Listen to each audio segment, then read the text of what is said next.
It's strange to realize that when I lived to the age of 72, I was invisible to my own children. Not literally invisible, though. They can see me just fine when they come to pay their respects once a month, but I've long since ceased to be a person to them. Now I'm just an annoying chore, a line on the to-do list between dentist appointments and utility bills. My name is Ezra Nightingale, widower, retired, former civil engineer, and a disappointment to my offspring. My wife Doris left this world 5 years ago, leaving me alone with an empty house in the Chesapeake and 3 children who seemed to be just waiting for a time when they could discuss my old age without their mother's restraining influence. Friday morning began as usual. I woke up at 6 a.m. sharp, a habit developed over 40 years of working on construction sites, and I never let go even in retirement. I brewed myself a strong cup of coffee, ate some peanut butter toast, and went out to get the mail. The mailbox was stuffed to the brim with sales brochures, bills, and an envelope from Chesapeake Financial Bank, where I keep my primary savings. Nothing out of the ordinary except that reports come at the beginning of the month, and this was only the middle of the month. I printed the envelope already in the house, settling into my favorite chair. Dear Mr. Nightingale, thank you for using our line of credit. I reread the first line twice. Line of credit? I didn't have any credit, never believed in debt, always lived within my means. I was going to buy a new car this year to replace my old Ford, but I planned to pay it off with cash accumulated over the years of my working life. The letter announced the activation of a line of credit for over $500,000. $500,000, an amount comparable to the cost of a decent house in our neighborhood. My hands shook, not from old age, but from anger and fear. Someone had made a terrible mistake, or worse, someone had used my name. I immediately called the bank. After a few minutes of rattling music and assurances that my call was very important, I heard the operator's voice. Mr. Nightingale. The girl spoke after I explained the situation.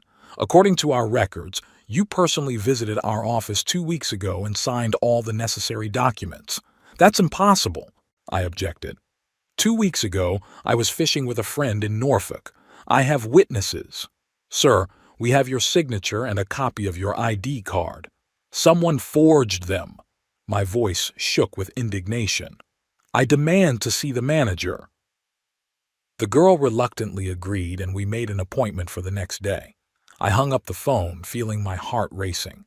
Who could have done this? Steal my identity, take a $500,000 loan, and hope I wouldn't notice. An hour later, the phone rang. My daughter Helen's name popped up on the display. It was an odd coincidence. Daddy, her voice sounded unusually cheerful. Clive and I have decided to come over to your house for dinner tomorrow. It's nothing special. We just want to check up on you. Helen and her husband Clive usually visited me on the last Sunday of the month, no earlier and no later. This sudden visit in the middle of the month was so out of character that my suspicions were only heightened. Of course, darling, I replied, trying to sound nonchalant. I'll be glad to see you. Hanging up the phone, I sank heavily into my chair. My daughter is a real estate agent and her husband is a financial advisor.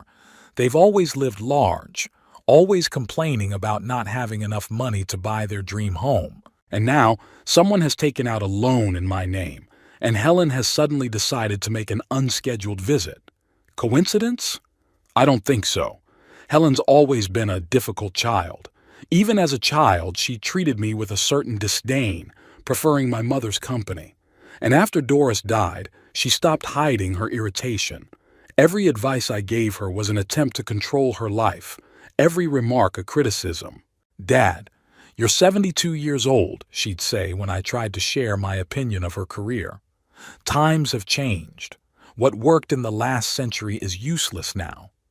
I learned to keep quiet when she launched into her tirades about how hard it was for her and Clive to live in a rented apartment, how unfair it was that others could afford luxury homes and they had to scrimp.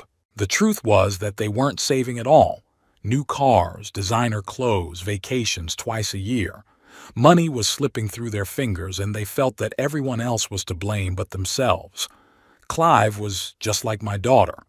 Tall, with perfectly styled hair and a memorized smile, he always addressed me with a feigned respect that masked impatience. He called me sir, but the look in his eyes said, "When will you finally leave?" One day I overheard them talking when they thought I was dozing off in my chair. "How long do you think he has left?" Clive asked, lowering his voice. "I don't know," Helen replied. "His father lived to be 88. That's another 16 years. Jesus, Clive sighed. 16 years on this wreck while we could have been— They stopped talking when they noticed that I'd moved. This wreck, as they called my house, was the result of 30 years of hard work. I had designed it myself, personally supervising every stage of construction. It was where my children were born and raised, where I spent my happy years with Doris. Sure, it wasn't up to modern standards of luxury, but it was sturdy, spacious, and full of memories. My other children, sons Reed and Perry, were no better off. They lived in other cities and called once a month, clearly marking this task off their to-do list. Like programmed robots, they inquired about my health, talked about their children and work, and then quickly ended the conversation, citing busyness. My grandchildren thought I was a relic from another era. Granddaughter Sage, Reed's daughter, once asked if it was true that there was no internet in my time and was genuinely surprised to learn that I knew how to use a smartphone. "Wow, Grandpa, you're so advanced for your age," she said in the tone she used to praise a dog for a trick. But I wasn't the helpless old man they saw me as. I still remembered how to build a house from foundation to roof, could fix almost any breakdown, read modern literature, and kept up with the news. It's just that, in their eyes, my age overrode all my accomplishments and abilities. That night, I couldn't sleep. The thought that my own daughter could have taken out a loan in my name seemed both absurd and frighteningly real. How could she forge my signature? How could the bank believe that I, a man who had never taken a loan, had suddenly decided to borrow a huge sum of money? In the morning, I went to the bank. The manager, Mr. Holt, met me with an expression of polite skepticism on his face. He was young, about 35, with a neat beard and an expensive suit. "Mr. Nightingale, I understand your concern, but all the paperwork is in order," he said, looking through my file. "Here's your signature, and here's a copy of your ID." He turned the folder toward me. The signature did look like mine, but I knew for a fact that I hadn't put it there. Next to it was a copy of my driver's license. "It's a forgery," I said firmly. "I never signed those documents or authorized the use of my personal information." Mr. Holt sighed and folded his hands on the table. "Sir, you were here on the 2nd of May, Thursday. You were accompanied by a woman who identified herself as your daughter. You both spoke with our loan officer, Miss Parker. On May 2nd, I was indeed in town.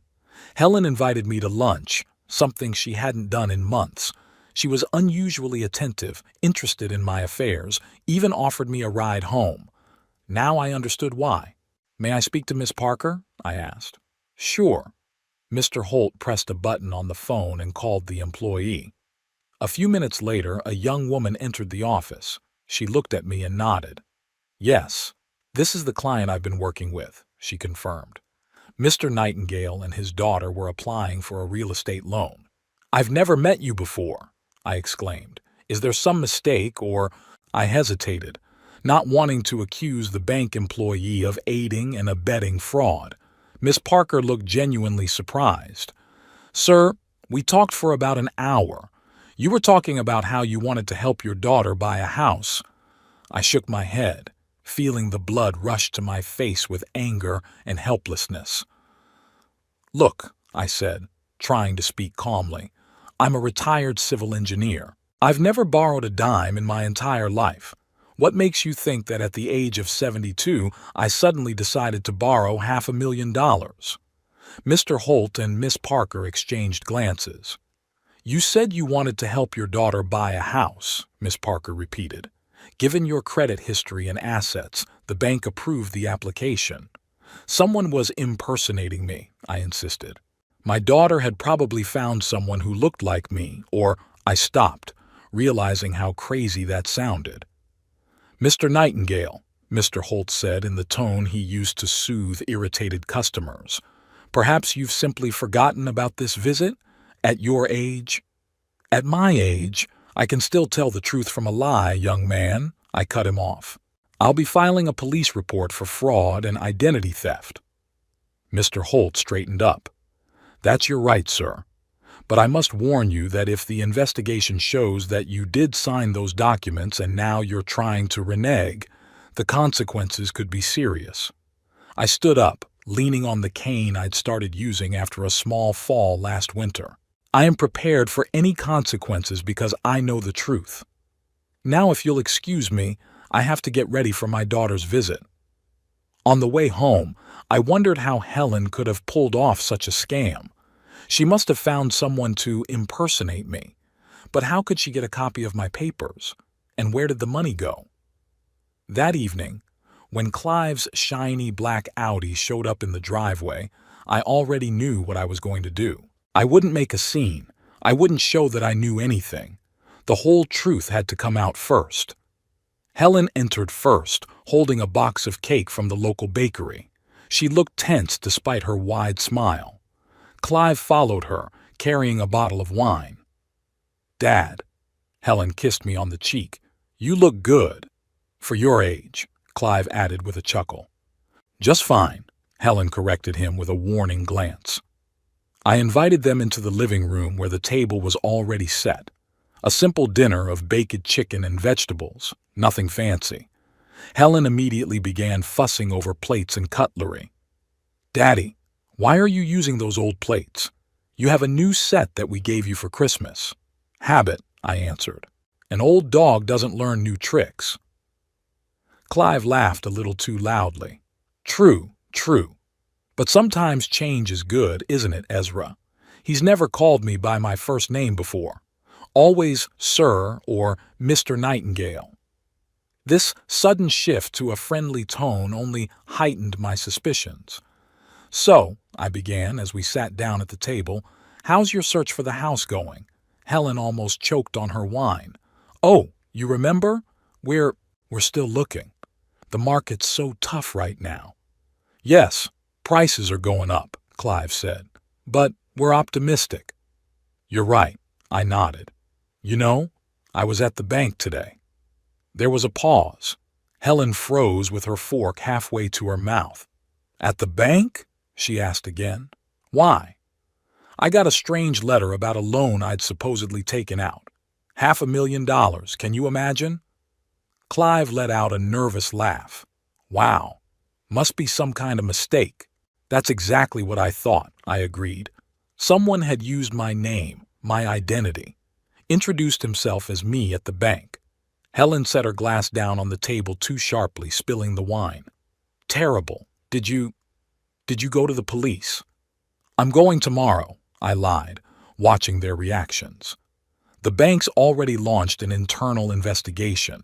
They've got security footage. They'll have an expert verify the signature. The fraudsters aren't going anywhere. Helen's face turned pale and Clive began tapping his fingers nervously on the table. Dad, maybe we shouldn't worry. Helen tried to smile. At your age, that kind of worry is bad for your heart. Maybe I can help. Sort out the bank, all that paperwork. There's no need, dear. I patted her hand affectionately. I'm perfectly capable of defending myself. Besides, I have a friend in the police department who promised to take care of the case personally. That was another lie. I didn't have any friends in the police department, but I wanted to see their reaction, and it exceeded all expectations. The police? Clive turned pale. But maybe there really is some mistake? Maybe we should deal with the bank first. No, I shook my head. This is clearly a fraud. Someone forged my signature, posing as me. It's a serious crime, and the perpetrators must be punished. Dinner continued in a tense atmosphere. Helen and Clive exchanged glances, barely touching their food. They left just after dessert, citing an early rise. When the door closed behind them, I sank heavily into the chair. There was no doubt about it. My daughter had stolen my identity, taken out a huge loan in my name. There was only one question. What had she done with the money? The next day, I called my old friend Rodney Wilshire, with whom I had worked on dozens of projects. He'd become a private investigator after retirement, dealing mostly with adultery and insurance fraud. "Rodney, I need your help," I said, explaining the situation. "Jesus, Ezra," he grumbled. "Your own daughter? Are you sure about that?" "Pretty sure. But I need proof. And I also need to know where the money went." "I'll look into it," Rodney promised. "Give me a few days." I hung up the phone and stared out the window. It was a beautiful spring day outside, but I felt heavy. How had we gotten to the point where my daughter decided to steal from me? What had I done wrong in raising her? Or was it not me, but the world that had taught her that money was more important than family ties? The ringing of the phone snapped me out of my musings. The name of Chesapeake Financial Bank popped up on the screen. I stared at the phone until it stopped ringing. I didn't feel like talking to the bank right now. There were too many emotions bubbling up inside. I had to get all the facts first and then act. That's the way I'd always worked. Methodical, thorough. 40 years of construction had taught me that haste would cause even the strongest structures to collapse. 3 days later, Rodney called me himself. "Ezra, I have some information. It's best if we meet in person." We agreed to meet at a small cafe on the outskirts of Chesapeake, a place Helen rarely visited. She and her husband preferred the fancy restaurants downtown. Rodney looked the same as he had 30 years ago, stout, with a thick gray mustache and a tenacious gaze. Only the wrinkles were gone, and his back was a little hunched. He put a thick folder on the table. "You were right, old boy. Your daughter and that hubby of hers had pulled off a whole operation." Rodney opened the folder. Inside were photographs, copies of documents, and printouts. "Let's start with the main one. The money was used to buy a house in Greenbrier, the most upscale neighborhood in the Chesapeake. $450,000. The other 50, apparently, for furnishings and other expenses. He showed me a picture of a luxurious 2-story mansion with white columns and manicured gardens. "The deal closed 4 days ago. The house is in the name of Clive Pemberton. Not Helen, mind you, just her husband." This revelation hurt me. So Clive had the foresight to put the house in his own name in case of divorce or other problems. Helen is so blinded by this man that she can't see the basics. How did she do it, Rodney? How did she impersonate me? Rodney sighed and pulled another document out of the folder. "This is where it gets interesting. Helen has your power of attorney, Ezra. A general power of attorney that authorizes her to act on your behalf in almost all financial matters." "What?" I felt the blood drain from my face. "I never gave her that power of attorney. According to the paperwork, you executed it with Lindsay Brooks, notary public, on December 6th of last year." I jogged my memory. December 6th. That was the day Helen took me to the doctor. My blood pressure had spiked, and she insisted on seeing a cardiologist. On the way, she asked me to stop by the notary to sign some papers for the sale of her client's house. "She tricked me," I said slowly. "I signed some paperwork, but she said it was for her job, that she needed a witness signature." Rodney nodded understandingly. "It's a classic scheme, taking advantage of an elderly relative's trust. You're not the only one, Ezra. Who else was at the notary's office that day? There should have been a second witness." "Perry," Rodney answered. "Your middle son." That news hit even harder. Not only Helen, but Perry was in on the deception. My own son. "So it's a family conspiracy." I grinned bitterly. "Who else knows?" "Apparently only Helen, Perry, and Clive. Your eldest, Reed, doesn't seem to be involved. At least, I couldn't find any trace of his involvement." I sipped my cold coffee, trying to calm down. So Helen used a fake power of attorney to get a loan in my name. Perry helped her with the paperwork. The money was used to buy a house for Clive.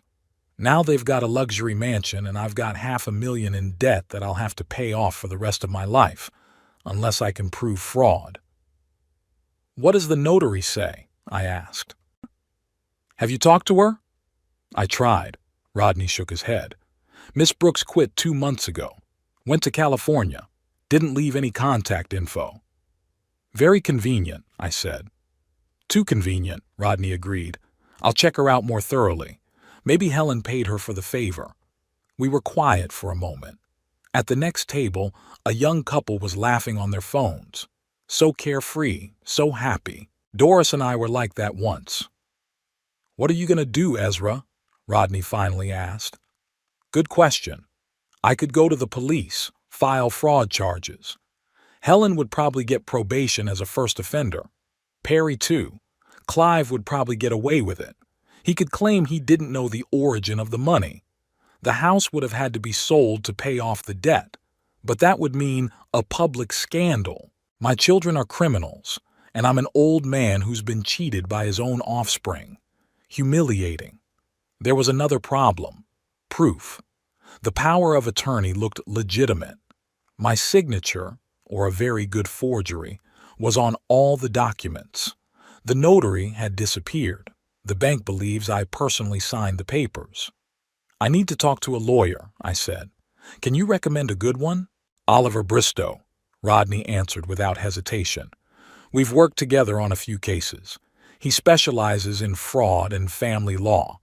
Perfect for your situation. I wrote down the name and phone number. Rodney gathered the paperwork back into a folder and handed it to me. Here are copies of everything I found. The originals are in my safe in case you need them for court. Thanks, Rodney. How much do I owe you? He waved me off. Forget it. Consider it a favor for the time you saved me from getting fired by covering up my mistake in calculating the foundation for the Hampton Mall. That was 40 years ago, I smiled. I have a good memory for good deeds. He patted me on the shoulder. Keep me posted. And be careful with Helen and Clive. People capable of such fraud can be dangerous when they're backed into a corner. After my meeting with Rodney, I drove home feeling a strange mixture of anger, frustration, and strangely enough, relief. I now knew exactly what had happened. Uncertainty is always worse than the truth, no matter how bitter it is.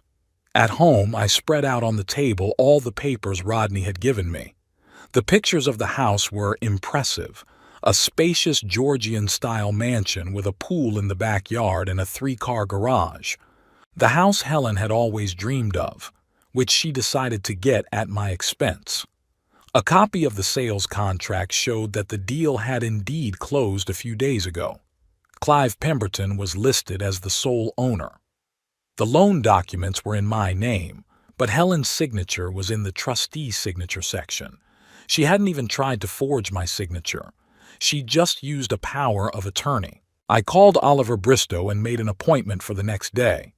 Then I did what usually helped me think. I took out an old notebook and started writing, making plans, considering options, assessing the consequences. Plan 1, formal charges. Pros, justice, opportunity to clear my debt. Cons, public embarrassment, family scandal, difficulties with evidence. Plan 2, private settlement. Pros, no publicity, saving face.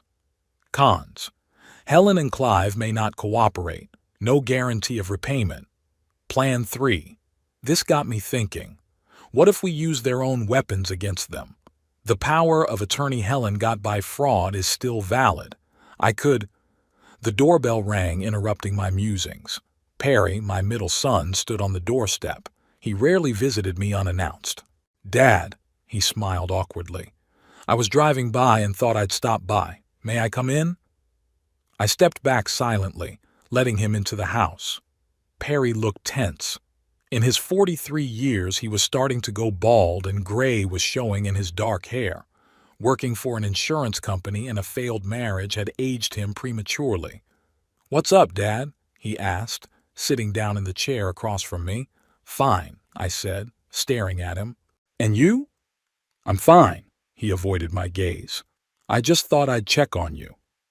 Helen said you had a nice dinner the other night. Yeah, so Helen sent him to see if I was going to go to the police. Yeah, it was a pleasure, I said. By the way, it's been a long time since you've been to the notary with me. The last time was when? December? Perry shuddered. He'd always been a bad liar. Yep, I don't remember exactly. Maybe. December 6th, I prompted. You and Helen took me to Lindsay Brooks' notary. Do you remember what I signed there? Perry went pale. Some papers for Helen, for her client. It was a power of attorney, Perry. A general power of attorney authorizing Helen to handle my finances. The power of attorney she'd used to take out a $500,000 loan on my behalf. He stared at me with his mouth open. Either he really didn't know about the loan, or he was a better actor than I thought.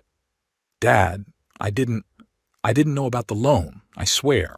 Helen said you need to sign a power of attorney in case something happens to you, so she could help you with your affairs. And you believe that? Yes, I mean, why not? She's your daughter. I shook my head. And you're my son. And you helped her trick me. Perry jumped up. No, I didn't know what she was planning. I thought it was really for your own good. For my good, I repeated slowly. $500,000 of debt at 72 years old is for my good? Debt? He looked genuinely surprised. What debt? Helen took out a loan in my name. A loan that I'll have to pay off for the rest of my life. And then the burden will probably be passed on to you, my children. Unless, of course, you renounce your inheritance. Perry collapsed back into his chair. Jesus, I didn't know. I swear, Dad, I didn't know. Maybe he was telling the truth. Perry had always been the weakest of my children, easily influenced, especially by Helen, who had been able to manipulate his brothers since they were children. What did she pay you? I asked. Nothing. He seemed offended. She just said it was important for your safety, that you were becoming forgetful. Forgetful, I hummed. I remember by heart all the specs for the 62 buildings I've designed in my career. I remember the birthday of each of my grandchildren. I even remember your 8th grade school locker number 217. Perry lowered his head. I'm sorry, Dad, I had to check. I should have made sure you knew what you were signing. Yeah, I should have, I agreed. Now tell me, what do you know about the house in Greenbrier? He looked up at me in surprise. Greenbrier? Nothing. Why? Helen and Clive bought a house there, with the money from a loan in my name. A house? Perry looked confused. But they said they couldn't even afford an apartment in a nice neighborhood. Obviously, they lied, as much to you as to me. The next 3 days flew by in a flurry of preparations. Oliver Bristow turned out to be not just a good lawyer, but a legal wizard. He filed an urgent application with the court, challenging the legality of the transaction and seeking a temporary injunction that gave me access to the house until the dispute was fully resolved. Judge Harrison always favors elderly people who are victims of fraud, Oliver explained to me over the phone Thursday night. He signed the injunction this afternoon. We'll get the keys to the house tomorrow morning. That fast? I was surprised at the speed of the process. It's a temporary measure, Oliver clarified. We didn't win the case. We just got the use of the house until the final judgment. But it gives us a tactical advantage for negotiations. Friday morning, Oliver arrived at my house with a small box in his hands. Inside were 2 shiny keys. Congratulations on your housewarming, he said with a smile. There's one condition, though. You must actually live in the house, or the injunction will become null and void. That's not a problem, I replied, weighing the keys in the palm of my hand. I've already packed. Indeed, the night before, I had packed the essentials, clothes, toiletries, medication, a couple of books, and a silver-framed picture of Doris. It all fit into one large suitcase and bag. It's not a lot to take in 72 years of life. Are you sure you can handle it? Oliver asked, looking at me with concern. Confrontation can be tense. I can handle it, I nodded. It wouldn't be the first time I'd faced an uncomfortable conversation. When you manage construction crews for 40 years, you learn to hold your punches. Oliver helped me load my stuff into his car, and we headed for Greenbrier. On the way, he explained the legal intricacies of the situation. Technically, your brother-in-law owns the house, but the loan is in your name, which means you are financially responsible. We're challenging the legitimacy of the loan on the grounds that your signature on the power of attorney was fraudulently obtained. If we can prove this, the loan will be invalidated and the bank will repossess the house. And if we can't, then we'll have to devise another strategy. Maybe a criminal prosecution for fraud and forgery, or a civil suit against the daughter and son-in-law. But right now, our goal is to catch them off guard and get them to the negotiating table. Greenbrier turned out to be exactly as I'd envisioned: perfectly mowed lawns, stately homes hidden behind hedges, expensive cars in the driveways. A neighborhood for those who wanted to show off their status and wealth. Number 14. Oakwood Drive stood out even from the other luxurious mansions. 2 stories high, with white columns at the entrance and huge windows, it looked like a miniature version of the White House. The driveway was paved with expensive cobblestones, and in the courtyard stood a marble fountain bowl, still dry. "Impressive," Oliver whistled as he parked at the entrance.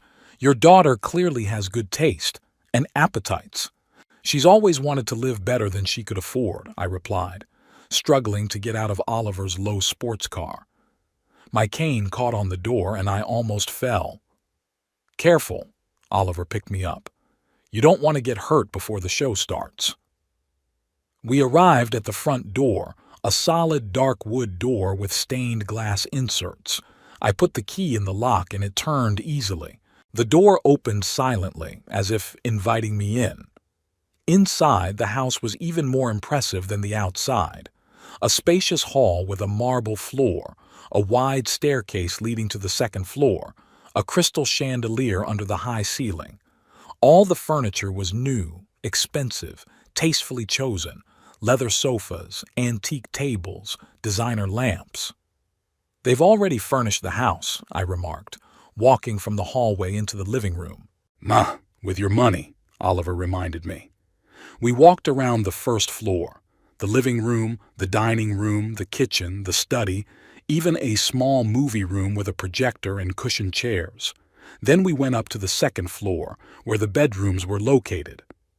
The master bedroom took up almost a third of the floor, with a huge bed, a walk-in closet, and a bathroom the size of my kitchen. "I think this is going to be my room," I said, setting my suitcase by the bed. "Great choice," Oliver grinned.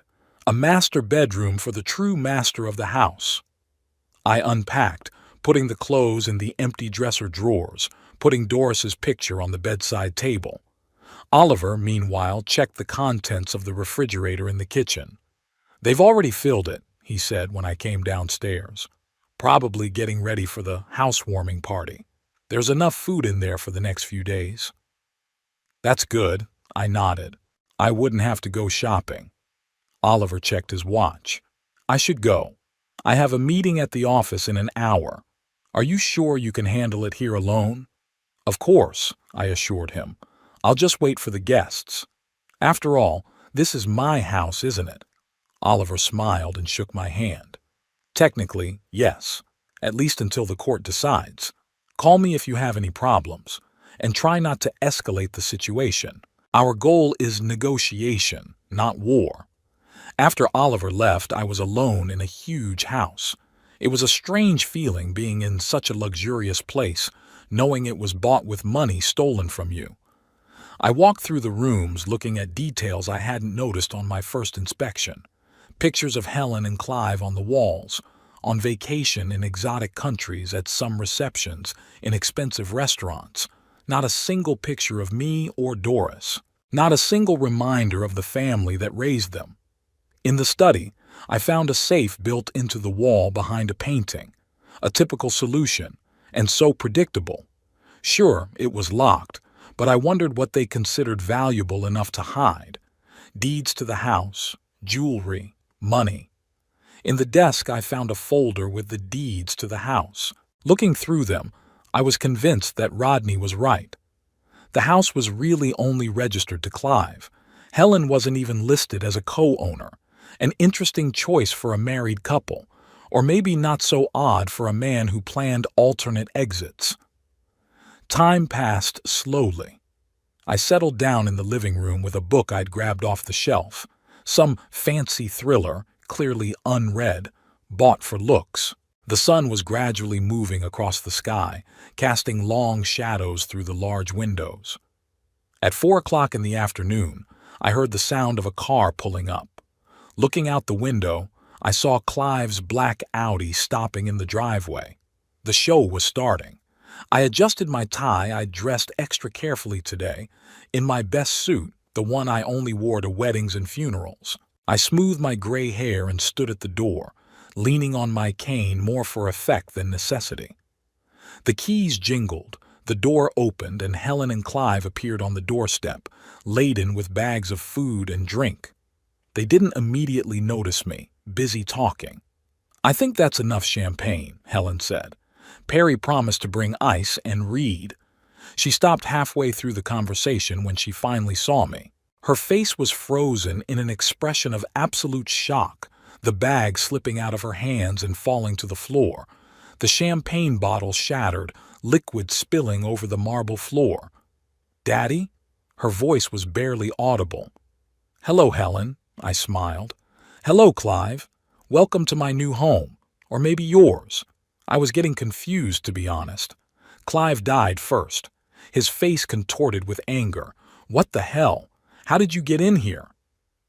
"With a key, of course." I showed him the keychain I still held in my hand.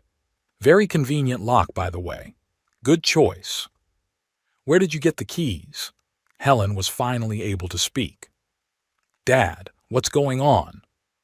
"Oh, I think you know exactly what's going on." I took a step forward, stepping into a puddle of champagne. "You know, I got a very interesting letter from the bank the other day. Something about a $500,000 loan I supposedly took out. It's funny, isn't it? Especially since I've never taken out a loan in my life."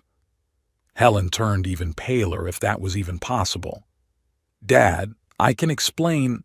"I'm sure you can." I nodded. "You've always had great explanations. Remember when you explained why you took my credit card at 16 without asking, or at 22 when you sold Mom's jewelry while we were on vacation?" "That's different," Helen objected. "We were going to explain everything, just waiting for the right time." "Really?" I raised an eyebrow. "And when would that opportune moment be? A year from now? 5 years from now? After I was dead?" Clive stepped forward, trying to look threatening. "Look, Ezra, you have no right to be here. This house belongs to me, and I can call the police." "Call them," I shrugged. "I'll be happy to explain to the officers how my dear children forged a power of attorney to take out a $500,000 loan in my name. I'm sure they'll find the story fascinating." The guests began to arrive one by one. I watched as Helen and Clive tried to maintain a semblance of control over the situation. They smiled, greeted friends and family, gave tours of the house, but I could see the tension in their eyes and the stiffness in their movements. Every time someone asked about my presence, Helen repeated a prepared lie. I had come to help with the housewarming, to give advice on how to organize the house. I didn't deny it, but I didn't confirm it either, letting it hang in the air like a sword of Damocles over the heads of my ungrateful children. Perry avoided looking me in the eye. He kept to himself, nervously sipping whiskey from a crystal glass. His wife, Samantha, who wasn't privy to the details of the situation, cast perplexed glances at me. Apparently, my sudden appearance in the house, about which her husband had said nothing, seemed strange to her.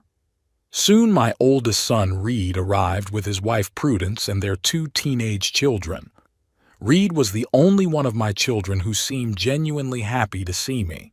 He gave me a big hug, something he hadn't done in years. "Dad, "I didn't expect to see you here," he said with a smile. "You look good. New suit?" "Old," I said. "I just don't wear it much. I save it for special occasions." Reed was a high school history teacher, the only one of my children who'd chosen a modest but honorable profession. He never chased wealth, content with what he had. Perhaps that's why his attitude toward me was always more respectful. He didn't have to be jealous or wait for an inheritance. "How are you, Papa?" he asked, taking me aside. "It's been a while. I'm sorry, work kids, you know?" "I understand," I nodded. "We all have our own worries. How long have you known Helen's new place?" Reed asked, looking around with undisguised surprise. I hadn't expected her and Clive to be able to afford that. I could hear the genuine bewilderment in his voice. So Reed really hadn't been aware of Helen's scam. That reassured me a little. At least, not all my kids were willing to cheat their old man father. "I'll have a chance to tell you more about this house," I replied evasively. "A little later, when everyone is gathered." By 7 o'clock in the evening, the house was full of guests, about 30 people. Besides my children and their families, there were Helen's colleagues from the real estate agency, several of Clive's clients, neighbors from the new neighborhood, and even a couple of reporters from the local newspaper who had been invited to cover the housewarming party of a successful financial advisor and his wife. Helen was getting more and more nervous. I could see her casting anxious glances in my direction, trying to anticipate my actions. Clive was more confident, but there was a nervousness in his demeanor too. He laughed too loudly, poured himself too much whiskey, bragged too insistently about his new house. "This is real cedar from Lebanon," he said, pointing to the wood paneling in the study. "It cost a fortune, but Helen and I think you can't skimp on things like that." "You can't skimp on things like honesty," I said, stealthily coming up behind him. "Isn't that right, Clive?" He flinched and turned around, smiling strainedly. "Of course, Ezra. Absolutely agree." The guests looked at each other, sensing the tension, but wrote it off as a normal family disagreement. As everyone gathered in the spacious living room for a toast, I decided my moment had arrived. Helen stood in the center of the room with a glass of champagne, preparing to make a speech. Clive froze beside her, his arm resting possessively around her waist. They looked like the perfect couple who had achieved success, if you didn't know the dark history behind the facade. "Dear friends and family," Helen began, her voice trembling slightly, "Clive and I are so happy to welcome you to our new home. It's been a dream of ours for many years, and it's finally come true. If I may," I interrupted her, raising my glass. "I'd like to say a few words too." Helen froze, her face pale. Clive gripped her waist tighter as if trying to keep her from falling. "Of course, Daddy," she forced out a smile. "Please." I walked to the center of the room, leaning on my cane. All eyes were on me. An old man in a strict suit with a straight back and a clear gaze. "For those who don't know me," I began, looking around the room, "I'm Ezra Nightingale, Helen's father, and I have a lot to tell you about this wonderful house." I paused, savoring the moment. Helen and Clive froze like statues, their smiles turned into petrified masks. "This house," I continued, "is really special. Do you know why? Because it was bought with money borrowed in my name, without my knowledge or consent." There was a silence in the room, a silence so deep you could hear the water dripping from the kitchen faucet. The faces of the guests expressed bewilderment, shock, disbelief. "Daddy," Helen stepped forward, her voice sounding pleading, "you don't know what you're saying. Maybe you need to lie down." "I know exactly what I'm saying," I cut her off. "And my lawyer has all the paperwork to prove it." Helen, with the help of a forged power of attorney, took out a $500,000 loan in my name. That money went to buy this house, which, by the way, is in Clive's name only, not even the two of them. The guests began to look around, whispering. A reporter from the local paper discreetly took out a notebook and began to write something down. "Ezra," Clive stepped forward, his face contorted with anger. You're forgetting yourself. That's not true, and you know it. We paid for this house ourselves. You did? I raised an eyebrow. Then why is the loan agreement in my name? Why does the bank have my signature on it, signed the day I was fishing in Norfolk? Why has the notary who certified the power of attorney mysteriously disappeared? There was an exclamation of surprise among the guests. Perry looked like he was about to faint. Reed frowned, shifting his gaze from me to Helen. Helen, Reed's voice was quiet but firm. Is it true? Helen opened her mouth but couldn't utter a word. Her eyes filled with tears. Her makeup began to blur. It's a lie, Clive blurted out. Your father is out of his mind. He's jealous of our success, that's all. Jealous? I laughed. Jealous of what? Your ability to deceive? Your skill at forging documents? Or maybe your ability to steal from your own family? The reporter was scribbling in his notebook at the speed of light. This story was clearly more interesting than he expected. I think we all need to calm down, Prudence, Reed's wife, intervened. Maybe it's just a misunderstanding. There's no misunderstanding, I said. I have proof, and a court order that gives me the right to stay in this house until the dispute is resolved. That's why I'm here today, not as a guest, but as the rightful owner. Helen finally found the strength to speak. Dad, please, her voice trembled. Let's discuss this some other time, some other place. Not now, not here. When? I asked. When you decide that the right time has come. No, Helen. The truth doesn't wait for the right moment. It just is. I looked around at the guests.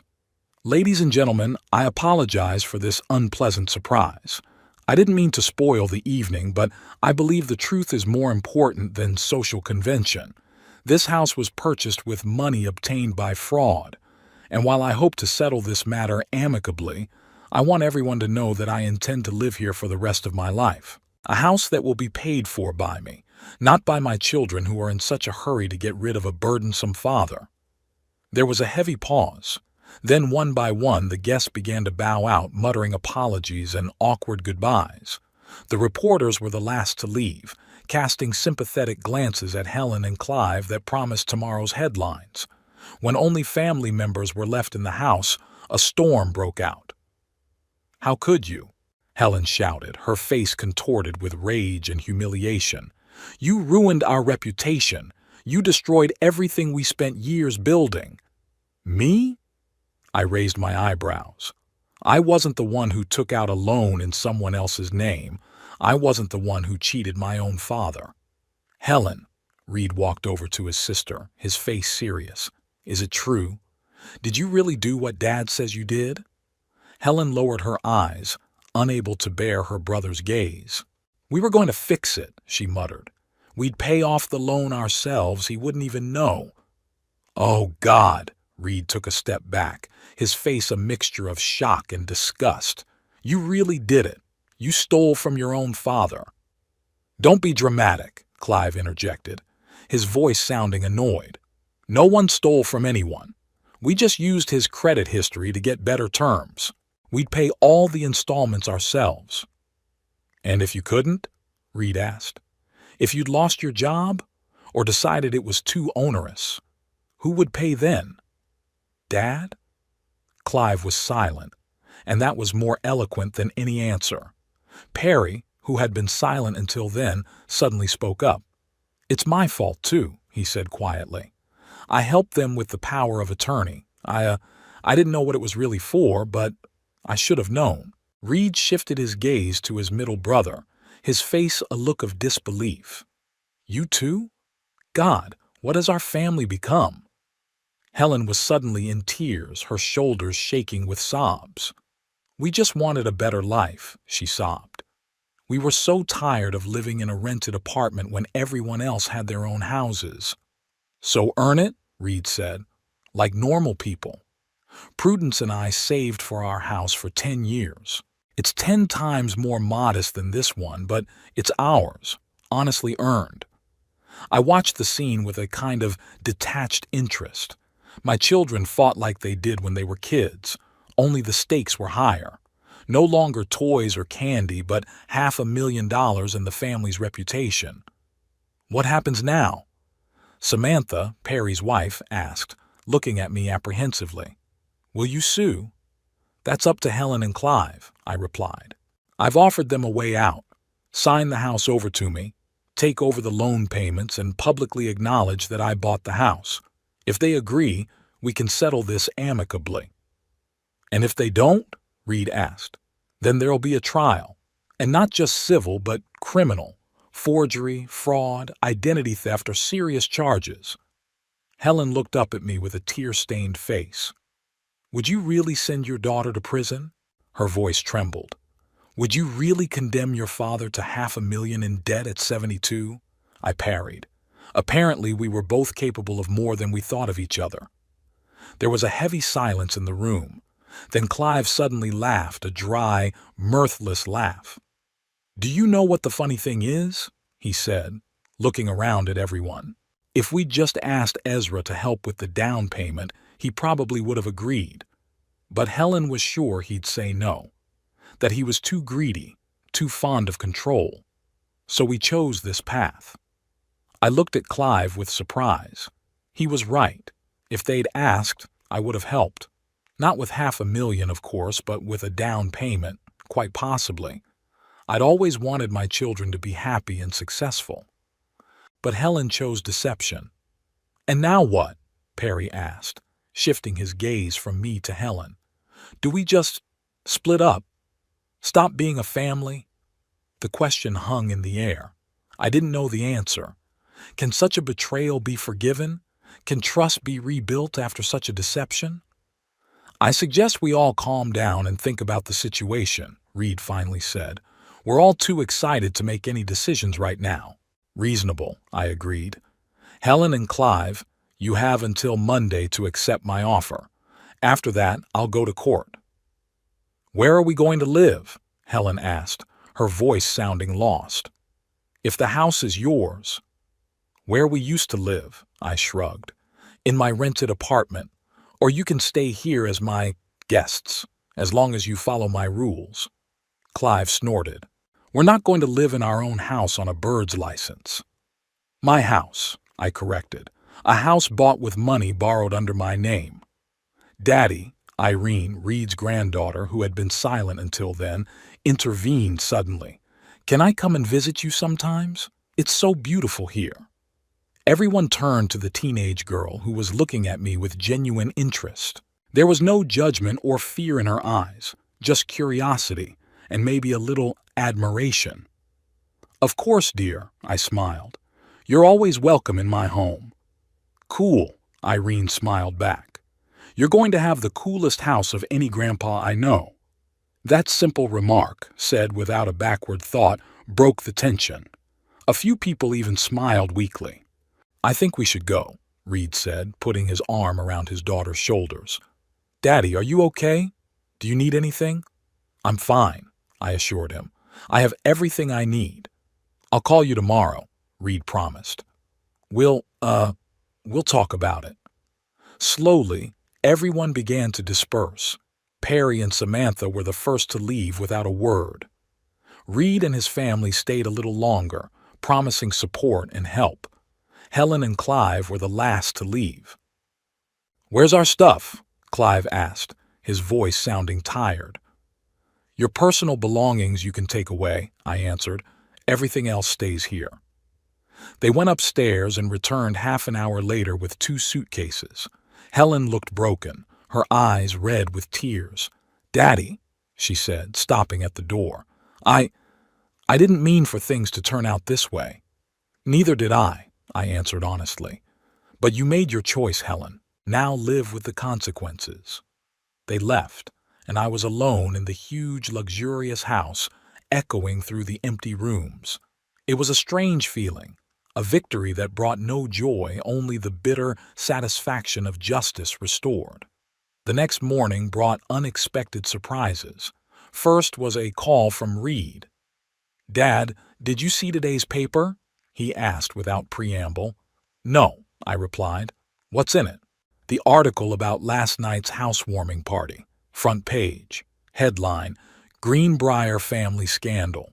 Daughter scammed into taking out a loan in her father's name. I sighed. The reporters wasted no time.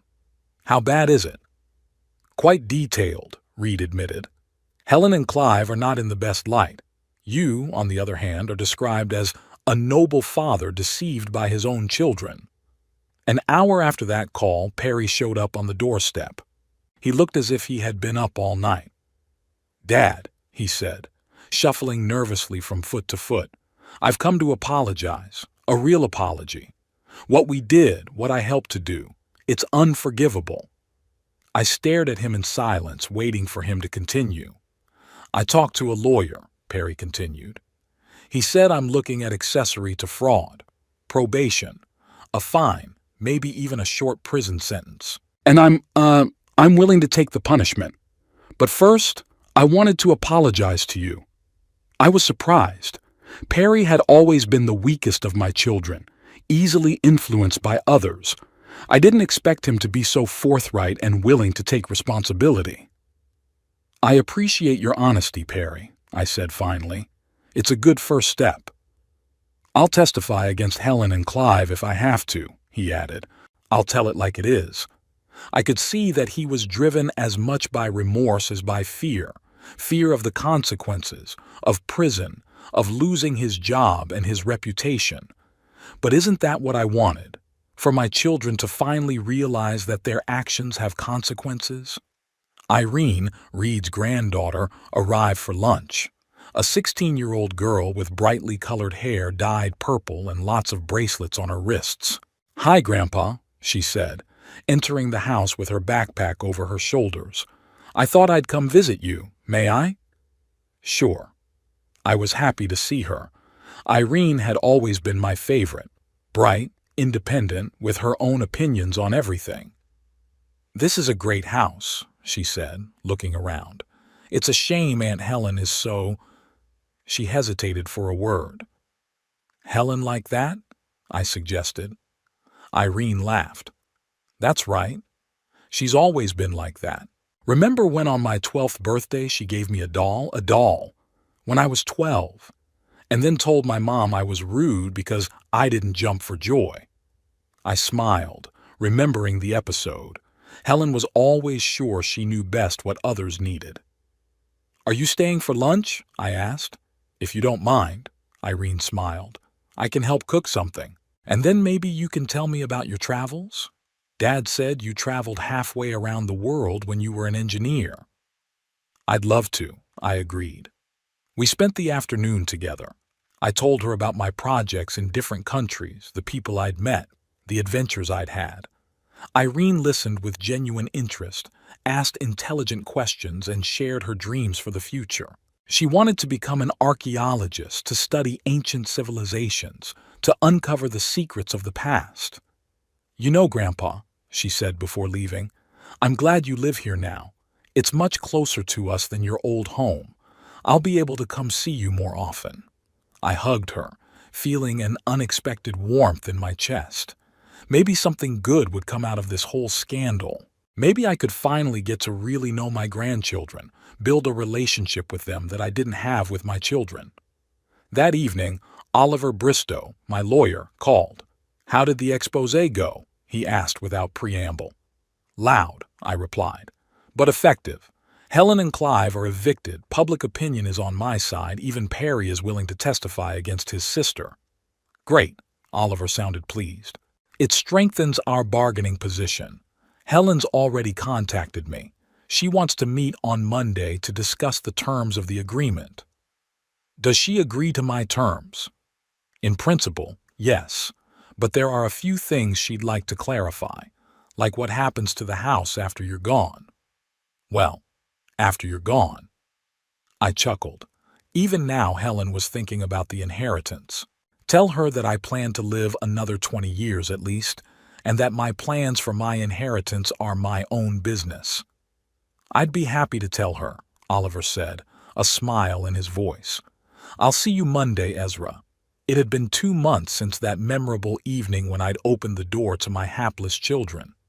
Life had changed dramatically, for me and for them. On Monday, as planned, there was a meeting with Helen, Clive, and our solicitors. They accepted all my terms without much objection. The house was transferred into my name, the loan repayments fell on their shoulders, and a public statement that I had bought the house, and they had only helped with the arrangements appeared in the same newspaper that had carried the news of the scandal. Clive sat stony-faced at this meeting, avoiding looking me in the eye. Helen tried to feign contrition, but I could see the underlying anger in her gaze. They signed all the papers and left without a word of farewell. I haven't seen or heard from them since, except for monthly notices from the bank about the loan payments. However, I heard about them from Reed, who, unlike Helen, continued to keep in touch with me. According to him, Clive had lost several important clients in the wake of the scandal. His reputation in financial circles was damaged. Who would trust their money to a man who had cheated his own father-in-law? Helen had to change her real estate agency. Her colleagues began to shun her, and clients refused to work with her. They sold their expensive car and moved to a more modest apartment to cope with the loan payments. I didn't gloat when I heard about their hardship, but I didn't feel pity either. They had made a choice and were now living with the consequences. Perry, my middle son, escaped serious punishment through a clean confession and cooperation with the authorities. He got probation and a fine, but kept his job at the insurance company. We began to communicate more often. He called every week, sometimes dropping by with his wife for dinner. There was something new in his attitude towards me, a respect that hadn't been there before. But the most amazing change occurred in my own life. I, a 72-year-old widower accustomed to a quiet existence in an old house, was suddenly the center of attention in the local community.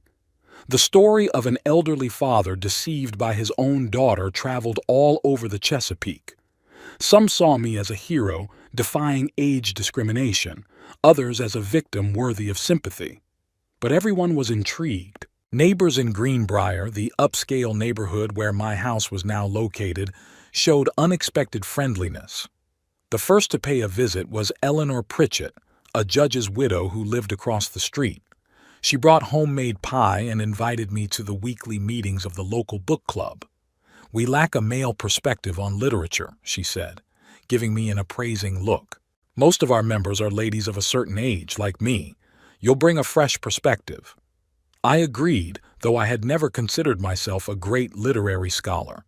The first meeting of the club was a revelation. 6 women and 2 men, all over 60, discussed the latest novel by a popular author with such fervor and depth that I felt like a student in a seminar. They were arguing about symbolism, hidden meanings, comparing the novel to the classics. "What do you think, Ezra?" Eleanor asked when the discussion reached a peak.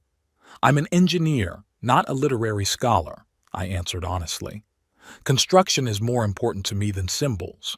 And in that sense, the book is well constructed, logical, consistent with the right distribution of tension, like a good bridge." There was a pause, and then everyone laughed, not mockingly but with pleasure, as if I'd said something unexpectedly apartment. "Fresh eyes," Eleanor nodded. "Just what we needed." After that, I became a regular member of the club. Reading the books they chose made me think differently, see the world from a new angle. I began to appreciate literature not only for its plot, but also for its depth, for its ability to reflect human nature. Another surprise was an invitation from Howard Kingsley, a retired architecture professor who lived down the street. He suggested I join a local amateur chess club that met twice a week at the Greenbrier Community Center. "I was told you were an engineer," he explained. "Engineers are usually good at spatial reasoning and strategy. You might make a good chess player." I hadn't played chess since college, but I decided to give it a try. I lost the first few games cleanly, but gradually I started to remember old skills and acquire new ones. After a month, I was already able to keep up with the average players in the club. Chess and book club are activities I never even thought about in my past life. Back then, My days were filled with routine and occasional drawn-out visits from the kids. Now, however, each week brought something new. Granddaughter Irene kept her promise and became a frequent visitor to my home. She came after school, did her homework in my office, and talked about her history and archaeology projects. Sometimes she stayed overnight in one of the guest bedrooms. Her brother Paul, a 14-year-old silent teenager, stayed away at first, but then he started dropping by too, especially after he found out I had a home theater with a huge screen. "Can I watch a movie with my friends?" he asked me one day, shuffling from foot to foot in the doorway of my office. "Sure," I agreed, "just not too loud and not too late." He brightened up and ran off to call his friends. That night, my house was filled with the sounds it had been missing. The laughter of young people, the cheers of excitement, the noisy arguments about the plot of the movie. I sat in my office listening to this cacophony and smiled. The house had come alive. Reed and his wife Prudence began to visit me more often, too. Sometimes as a family, sometimes just the two of them, like a date, leaving the kids at home.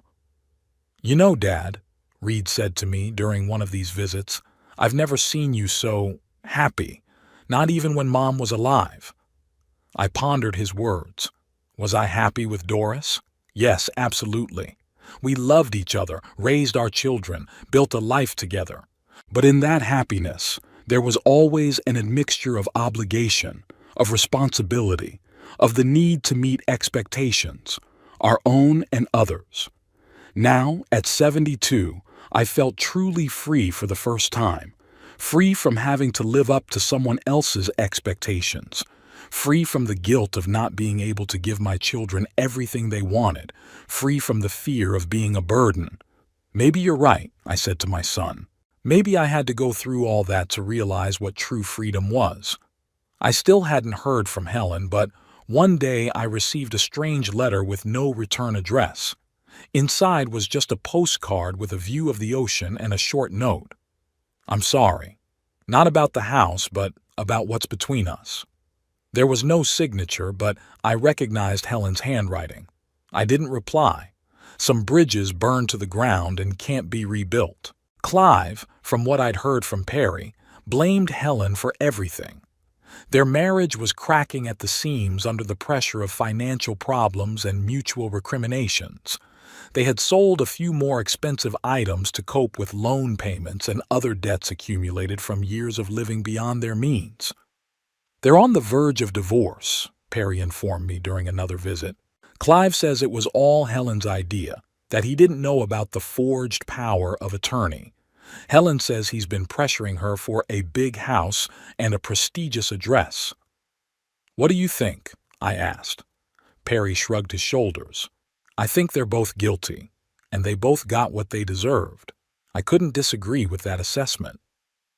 Helen and Clive had always been a couple who lived for show, eager to impress others. Their marriage had been held together by shared ambition and a desire to rise above their status at any cost. Now that those ambitions had led to a collapse, they had nothing to build their relationship on. In the summer, 3 months into the whole affair, I decided to have a barbecue in the backyard of my new house. I invited the neighbors, friends from the chess and book clubs, Reed and his family, Perry and his wife. I didn't invite Helen and Clive, but I wouldn't forbid them to come if they dared. The day was sunny and warm. The patio with its pool and barbecue area was perfect for such an event. Irene helped me with the preparations, setting up tables and chairs, decorating the space with garlands and flowers. "Grandpa, this is going to be the best party ever," she declared as she attached the last garland. "Too bad Grandma can't see it." I smiled, imagining what Doris would say if she saw me in this gorgeous house, surrounded by my new friends. "She'd be surprised," I said, "but I think she'd like it." The guests started arriving after 4. Eleanor Pritchett brought her famous apple pie, Howard Kingsley a bottle of fine scotch. Reed and his family were among the first to arrive, helping with the final preparations. Perry and Samantha had brought salads and appetizers. To my surprise, Rodney Wilshire, my old friend and the private investigator who'd started this whole thing, was among the guests. I couldn't miss it, he explained, shaking my hand firmly. I wanted to see for myself how you were settling in. The party was a great success. People of all ages and backgrounds socialized, laughed, and enjoyed the food and drink. Paul and his friends splashed in the pool. Adults discussed books, politics, and local news. I moved from group to group, feeling like the master of not only my home, but my life. At one point, Rodney pulled me aside. "You know, Ezra," he said, glancing around, "when you came to me with this story, I thought it would end in a big scandal and broken hearts. But look what happened. You found a new life." "I did," I agreed, "although the price was high." "Sometimes you have to pay a high price for freedom," Rodney said philosophically. "Especially freedom from toxic relationships." He was right. I'd lost my daughter, or rather, I'd lost the illusion of a relationship with her that never really existed. But in return, I gained a real connection with other family members, new friends, new interests, and most importantly, respect for myself. As the sun began to set, we lit the lanterns in the garden and continued the party. Someone turned on some music and couples started dancing on the patio. To my surprise, Eleanor Pritchett asked me to dance. "Don't just stand there, Ezra," she said with a smile. "You're the host of the party. You're supposed to dance." I hadn't danced since Doris died, but I found that my body remembered the moves. We moved smoothly to a slow tune, and I could feel the approving glances of the guests. "You're full of surprises, Ezra," Eleanor said when the dance was over. "Who would have thought a stern engineer could dance so well?" "I had a good teacher," I replied, thinking of Doris. "My wife loved to dance." "She was a lucky woman," Eleanor said seriously. "Not everyone is lucky enough to find a partner who is willing to learn new things." The party went on until late into the night. When the last guest left, I stayed out in the yard, sitting in a chair and looking at the stars. Reed came over and sat next to me. "Great night, Dad," he said. Everyone was thrilled. "Yeah, it was pretty good," I agreed. We talked for a while, enjoying the silence and the cool night air. "Do you miss Helen?" Reed asked suddenly. I wondered. Did I miss the daughter who treated me like a burden for years and then cheated me out of a huge sum of money? "I miss what we never had," I finally answered. "A real father-daughter relationship based on love and respect. But the Helen I knew? No, I don't." Reed nodded, understanding. "Sometimes family ties are poisonous," he said quietly, "and breaking them doesn't bring pain, but release." "Exactly," I agreed. "Liberation." We sat for a while longer, talking about life, about Reed's children, about his work.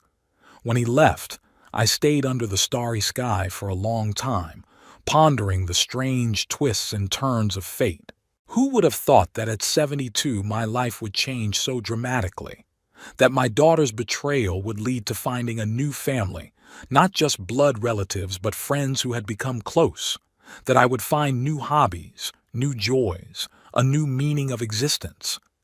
The house bought with the money stolen from me became a symbol of my liberation. Here I was no longer a lonely old man living out my days. I was Ezra Nightingale, a man with a past and a future, with friends and interests, with my own voice and my own choices. The next morning I woke up with a sense of peace I hadn't experienced in years. Sipped coffee on the terrace, watching the garden awaken. Birds were singing in the branches of the trees. The sun was slowly rising above the horizon, coloring the sky in soft pink tones. At 10 o'clock, the doorbell rang. I opened it and saw the letter carrier with a large envelope. "Mr. Nightingale?" he asked. "A registered letter. Sign here, please." I signed my name and took the envelope. The sender was Chesapeake Financial Bank. Inside was a late payment notice on a loan. Helen and Clive hadn't made the last monthly installment. I sighed but felt neither anger nor disappointment. It was to be expected. Their financial problems were mounting and a sense of responsibility had never been their strong suit. I called Oliver Bristow, my attorney. They've missed a payment, I reported. What now? They have 30 days to pay the debt before the bank starts foreclosure proceedings, Oliver explained. But frankly, I was expecting that. According to my information, Clive lost his job 2 weeks ago. Lost his job? That was news to me. Yeah, his firm downsized, and he was among the first to be made redundant. His reputation's been badly damaged by the scandal. It got me thinking, what happens if they can't make the loan payments? According to our agreement, they had taken on that responsibility, but legally the loan was still in my name. What are my risks? I asked. If they stopped making payments altogether? Technically, the bank could make a claim against you, Oliver admitted. But we have a notarized agreement with Helen and Clive. If it comes to that, we'll sue them for breach of contract. And the house? The house is yours now, legally registered in your name. The bank can't take it without a lengthy lawsuit, and even then our chances of keeping it are high. That reassured me a little, but it left a taste of bitterness. Even now that our paths had parted, Helen and Clive continued to cause problems. Their irresponsibility could cost me the house that had become not just a roof over my head, but a symbol of a new life. That evening I was sitting in my office contemplating the situation when the phone rang. Helen's name popped up on the screen.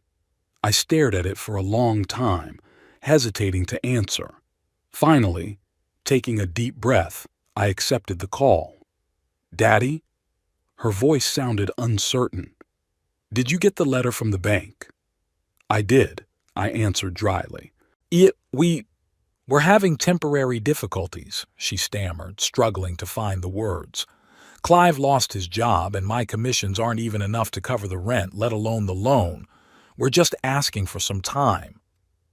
"Time is all I've got left, Helen," I said, "and I'm not going to waste it on your problems. Daddy, please." I could hear the tears in her voice. "We'll fix it, I swear. We'll find the money. We'll pay every dime. Just, don't sue us. Not now. Not when everything's falling apart." I was silent as I listened to her sobs. Part of me wanted to comfort my daughter, to tell her everything would be okay. But the other part, the part that remembered the years of neglect and the final betrayal, remained firm. "You have 30 days under the bank's terms," I said at last. "Use them wisely." I hung up without waiting for an answer. Perhaps it was cruel, but I no longer believed Helen's promises. I was protecting myself, my home, my new life, and if that required being tough, so be it. The next day I met with Oliver and discussed options. We decided to prepare the court papers but not file them yet, giving Helen and Clive a chance to rectify the situation. "But if payment isn't received in 30 days, I said firmly, "we'll act without delay." Oliver nodded, understanding my determination. Life went on. I was still attending book club and chess tournaments, hosting my grandchildren, socializing with new friends, but the shadow of possible legal problems overshadowed these joys. One evening, as I sat on the terrace watching the sunset, I was joined by Eleanor Pritchett. She often dropped in for a chat, and I appreciated her company, intelligent, unsentimental. "You seem troubled these days, Ezra," she said, settling into the chair across from me. "Is something wrong?" I told her briefly about the loan situation and Helen's call. "What are you going to do?" Eleanor asked when I'd finished. "Protect what's mine," I replied, "even if it means breaking up with my daughter for good." Eleanor nodded thoughtfully. "You know, Ezra, sometimes the hardest choice is between family and your own well-being. Most people choose family even if it means suffering, but it's not always the right choice." "Are you speaking from experience?" I asked. "Yes," she smiled sadly. "My brother was an alcoholic. For years I tried to save him. I gave him money, paid for treatment, put up with his breakdowns. It was ruining my life, my marriage, my health. Finally, I made a choice, of myself and my husband. I stopped communicating with my brother, stopped helping him financially. He died 2 years after that, and part of me still feels guilty. but the other part knows it was the only way I could keep myself together. I knew what she was talking about. Sometimes family ties become chains that pull you down, and the only way to survive is to break them. Your daughter made her choice when she decided to deceive you, Eleanor continued. Now it's your turn to make a choice, and no one has the right to judge you, whatever it may be. We sat in silence, watching the last rays of sunlight color the sky golden. At that moment, I realized that I had already made my choice. I had chosen myself, my new life, my peace. Chose freedom from a toxic relationship, even if it meant losing my daughter. Family bonds are valuable when they are based on love and respect. But when they become a tool of manipulation and a source of pain, their breakup brings not grief, but liberation. I was free, truly free for the first time in years. And that freedom was worth all the loss and disappointment.